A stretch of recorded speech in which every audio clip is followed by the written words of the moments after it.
최근 내린 장맛비로 전국에 큰 피해가 남았습니다. 강원 지역도 대형 산사태는 물론 물길을 건너던 60대가 숨지는 등 영서 남부 지역을 중심으로 크고 작은 비 피해가 이어졌는데요.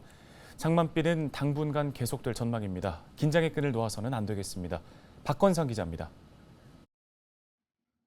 도로와 인접한 절벽에서 바위와 토사가 마치 폭포수처럼 쏟아집니다. 지난 13일 오후 6시쯤 정선군 봉산리 피암터널 위에서 산사태가 발생했습니다. 당시 정선군에 내린 비는 21mm 정도였지만 이미 지난 6일부터 소규모로 발생한 낙석은 지속적으로 내린 비를 견디지 못해 산사태로 확대된 겁니다. 다행히 정선군이 지난 6일부터 차량 통행을 막아 인명피해는 없었습니다.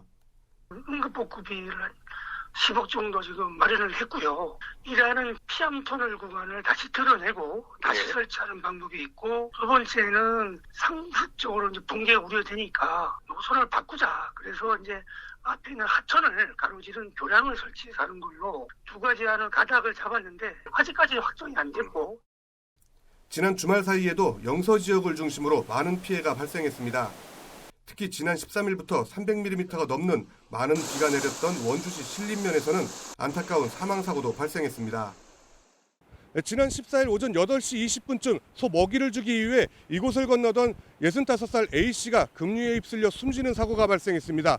A씨는 당시 몸에 이렇게 로프를 묶고 이동을 했지만 강한 물살로 인해서 로프가 끊어지면서 변을 당했습니다.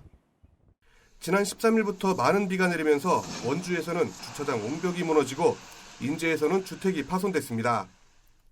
또 곳곳이 침수 피해를 입었으며 원주와 정선, 횡성과 평창에서는 둔치 주차장 9곳이 통제됐습니다. 특히 원주 불온면의 경우 충주댐에서 15일 오후 4시부터 초당 6,000톤 이상의 물이 방류되면서 14헥타르가 넘는 농경지가 침수 피해를 입었습니다.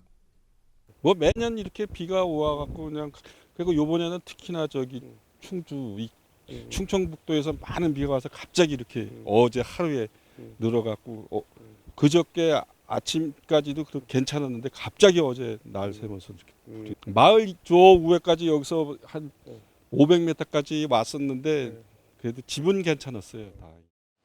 의암댐은 지난 14일 초당 1,400톤의 물을 방류했습니다.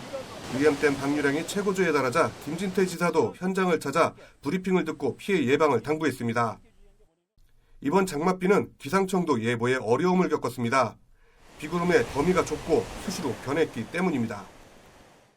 18일 새벽에서 아침 사이 강원 내륙과 산지를 중심으로 돌풍과 함께 시간당 30에서 60mm의 매우 강하고 많은 비가 내리는 곳이 있겠고, 내일 밤에 강원 북부부터 점차 비가 그치기 시작하여 강원 남부는 19일 새벽까지 이어지는 곳이 있겠습니다.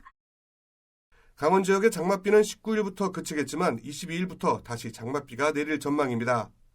특히 국지적으로 내리는 비로 인해 비 피해가 발생하지 않도록 각별한 주의가 요구되고 있습니다. 헬로티비 뉴스 박건상입니다.